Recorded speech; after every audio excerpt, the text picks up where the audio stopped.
Hey guys, it's me, Skip52, and I'm here to share my favorite fnaf fan games, a couple of them, not doing like so many. I'm gonna name one the favorite, and I'm gonna be telling the story to all of them. Alright, and I'll see you guys in the first when I get into Game Jolt. And these games probably won't be in the description. I have no idea because I don't know how to put links in the description for these games.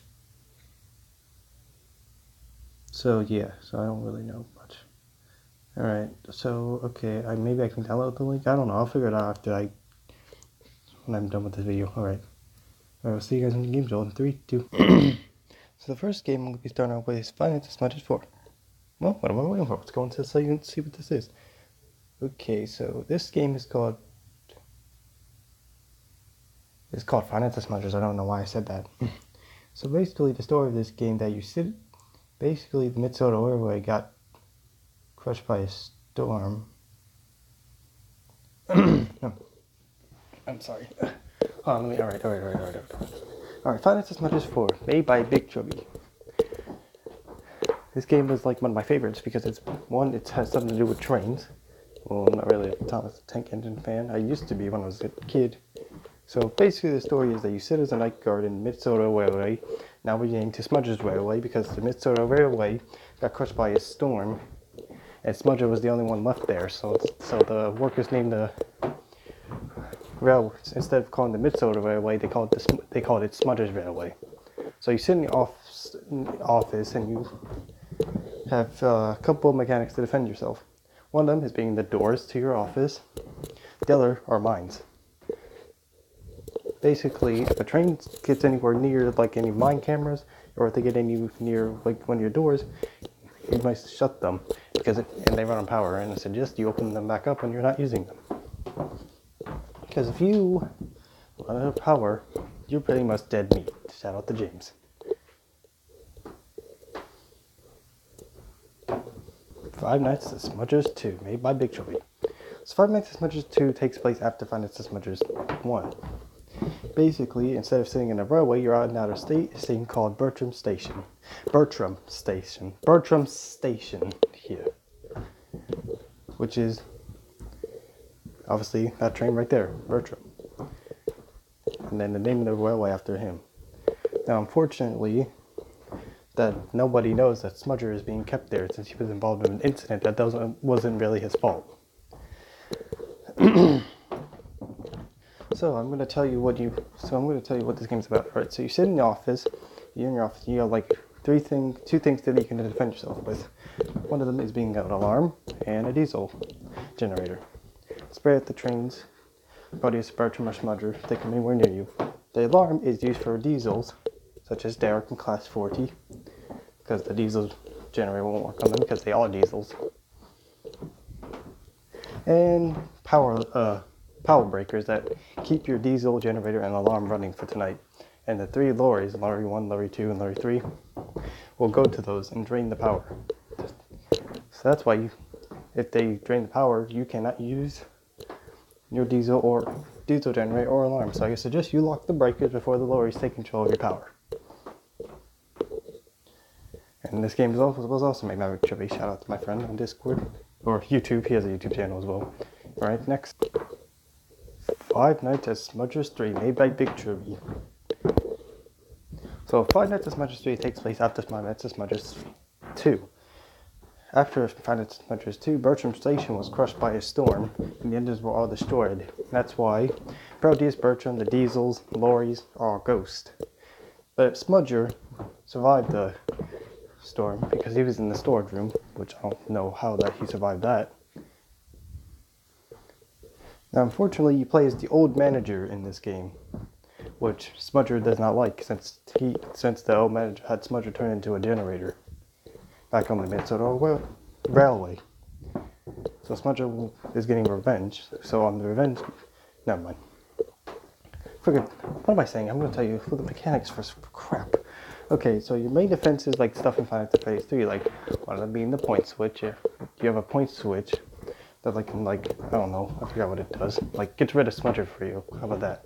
And you have mines, like the vents in Final Fantasy 3. You close them off, double click the cameras. And you have a like repair panel, just like in Freddys 3. You repair it, it starts working again. And of course you have the lights for Mr. S.C. Ruffy. And it's also where we get introduced to Lorry 4.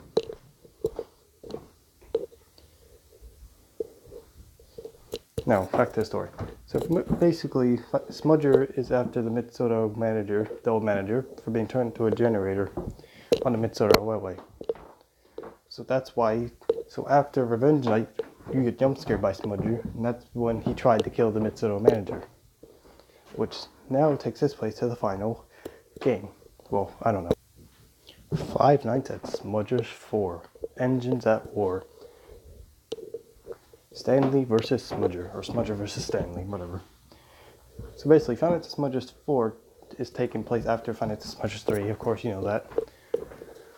So after Smudger tried to kill the Mid-Soto manager is recovering in a hospital room, which was seen in the trailer.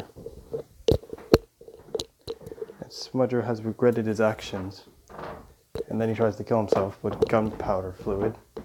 Tim, the owner of Smudger, was going back to the Bertram station to repair the engines, only to know that they had a big monster on their hands by a red engine named Stanley.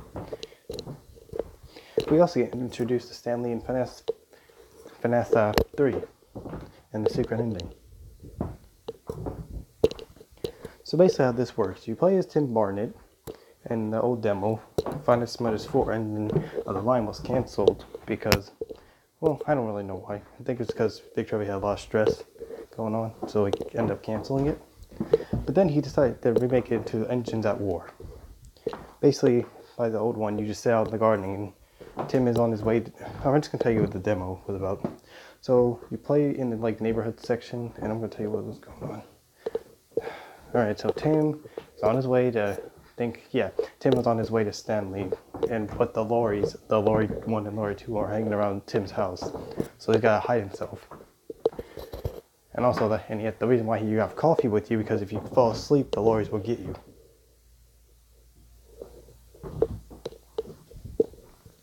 Crap. So yeah, after you play those twice, you will have a boss fight with a plane named Tiger Moth. No, alright, enough with the demo. I'm not going to tell you what the rest is. If you want to know what the rest is, go watch Big Trophy's video called Five Nights at Smudger's 4, What We Did Not Get to See. I'll leave that video link in the description below if you want to watch that. Okay, so Five Nights at Smudger's 4, Engines at War. Tim Barnett, the owner of Smudger, gets a job at a railway called Gerald's Hometown, which was near Stanley's hideout. So that he can keep the engines at bay while Smudger and him try to save them one by one. So your defenses for this game, you have the only way to defend yourself against these trains is an air sentry, looking behind you for Scruffy in the train, and then Sugar for Diesel 10. And on night 6, the mechanics have been switched up. You have different mechanics now. Oh crap, I forgot. And the panel on the left to close any doors where Moe's trying to get in. Trust me, you do not want to get caught by a killer lawnmower. It's not going to end well for you. So on night 6, the mechanics are switched up since all the engines are possessed. So you have to deal with Stanley, Ratchet, Davinger, and Thomas. So Ratchet, if you see him in the doorway, you just shoot him with your gun. Davinger, you gotta keep the temperature at a good temperature, not too high or too cold, not too hot or too cold. Stanley, there's a rage bar at the bottom. Oh, and Gerald, I forgot you have to deal with Gerald. Stanley has a rage bar at the bottom corner. Don't let that get full. Gerald, use sprinklers on him so he doesn't jump scare you. Make Stanley's rage bar go up. Thomas, just take a picture of him. He'll go away. And at the end of the game, you have to save Duke, then fight Stanley. I have no idea what I'm saying right now. I'm completely off track. Alright, I'm gonna move on to my other FNAF fan games. This game was also made by Big Chubby. I forgot to mention that. Well, it kind of makes sense since. Never mind. You know what? I'm just gonna go into my other game. Anyway, shout out to Big Chubby for making this game. It's a very good game. When we get Flumpties, fan made. So, One Night of Flumpties is my favorite FNAF fan game. I didn't really like the game much when I heard about it. Well, the first game. After I seen the first game, I wanted to see a sequel. which I saw Mack play the game, so after I saw that there was a sequel to the game as well, then I wanted to see if there was a third One Night at Flumpty's 3. Unfortunately, there was a One Night at Flumpty's 3, but it was not called One Night at Flumpty's, it was called 1 Week at Flumpty's. And this game was, the original 1 Week at Flumpty's was made by Jonachrome, but he ended up canceling the game since it was stressing him out, and he wasn't have fun making the game. But then it was picked up by a fan named Simply Mackison, I think, who's the fan of 1 Week at Flumpty's. So yeah, he's currently working on the game right now. That there's a it's a 2-night demo out right now, and unfortunately, this is the final demo before the full game. And some people think the game's canceled. Well, it's not. It's just in slow development, and it takes time for these things because you have to make sure the code is. You gotta make sure the code for games are good. You gotta draw the characters. You have to like get in soundtracks and all that stuff. Yeah, everything. Well, development's not easy. It takes people very long to complete these kind of games. So yeah, 1 Week at Flumpty's, you have like, the only thing you have to defend yourself is laser beams and taking pictures to slow down the characters. Now, on each night you're dealing with different characters. Night 1 starts off Survive the Night with Birthday by Blam. The way you give it to him, you have to use the lasers. Night 2 has the Beaver and the Owl. The Beaver will run to your doors, shut the lasers on, whatever hallway he's running to. The Owl, you just have to take a picture of him and makes him go back to his original character, Kara. Now, I do not know what Redman and Grunkfist mechanics are yet, because we don't really know much. And Eyesore and Champ and Chump, I don't know their mechanics either. I don't know what Flumpty's mechanic is either. Anyway, moving on. Five Nights at Chuck E. Cheese's. Five Nights at Chuck E. Cheese is another one of my favorite FNAF fan games. Taking place, it's Chuck E. Cheese, and I liked Chuck E. Cheese when I was a little kid. Yeah, I remember like, I forget, never mind.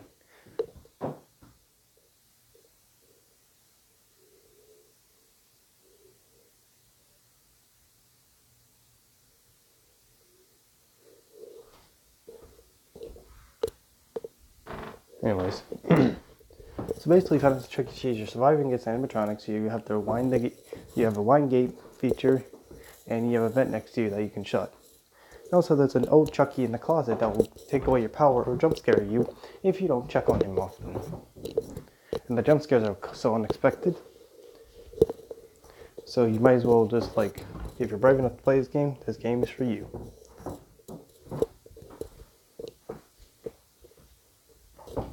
Galabus. Galabus is a fan game based off of the original Galabus restaurant. Why do I like this game? One, it's pretty good. I like the Jolly series. And the last reason why I like this game, because my favorite character is in this game, and there she is, Twirly. Twirly is my very favorite character from the Jolly series. So the main point of this game takes place after the events of the first game, I think. You survive. You sit in your office. You have a couple things. You have a couple things to defend yourself with: flashlight, the ceiling vents, and the light in your office. And of course, the window next to you might want to check them more often, or else Hetty will go into your vents, and the only way you can defend yourself against her is the ceiling vent. But I don't think she'll leave when you can see the vent on her. I ain't terrible at these videos. Alright, so basically, yeah, there was an Android port there.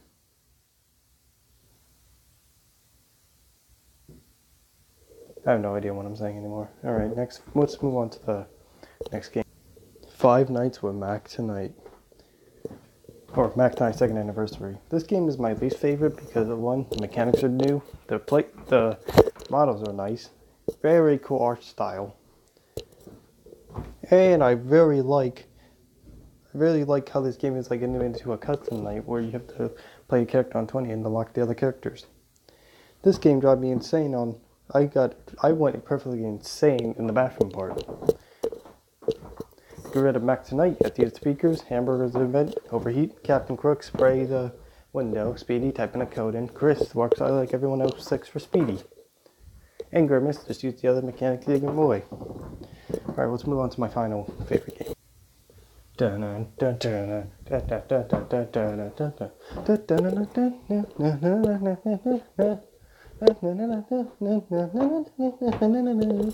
Yes, that theme song is correct. This is Five Nights with Buds Rebooted, made by the Next Genius and Photonegg Mickey, which the Next Genius, my favorite YouTuber. So is P&M, who is Max Knight Games. I like those games too. That's not the reason why these guys are my favorite YouTubers. I like their videos, like literally, like their videos. Bud is literally, the Next Genius is literally hilarious, honestly. And he says his jokes are bad, but I think they're pretty okay. Now, the story of this game as you play, well, I'm going to explain the old demo first, like the very first build for this game. So the old demo, you play as a YouTube employee named Tony, who has broken into Bud's house to demonetize every single one of his videos, to demonetize all of Bud's videos. And your main mechanic for surviving against Bud and Mickey, or they're the only two characters in this demo. Oh, and also Babs, aka That Baby Gamer. So the way to survive against Bud, you have a doorbell icon you can click and it makes the doorbell ring if he comes into your room. If he comes in on the other side of your room, you have a toilet mechanic which you can press and it clogs the toilet. For Babs, it's in the demonetize minigames. Like in the minigame where you have to demonetize Bud's videos. Demonetization minigames, whatever. Yeah, anyway, Babs is like, I don't know how she acts like. Anyway, the way to give it a Babs, you have to check on her multiple times. She goes in like 2 movement points. If she's in like, Babs is like in this like stage where she's like, where her eyes are like, pupils are like super tiny. If she's in stage 3, you play a music that called My Heart Goes On. I like how it says My Heart Goes On Bad Meme. The new game is that instead of playing as a YouTube employee who breaks into Bud's house to demonetize videos, you're playing as a hater who comes into Bud's house to delete videos and the channel. Which honestly, I would kill anyone who not kill. I'll beat the living crap out of anyone who tries to delete my favorite YouTube channel. Because I like the Next Genius. He's a funny guy. I like him. And I found out how to put these links in these game links in the description below. So expect to see those in the link in the description. Anyway, thank you guys so much for watching. I hope you enjoyed. Please leave a like, subscribe. And join my Discord server in the link of the description below. Peace out. Love you all.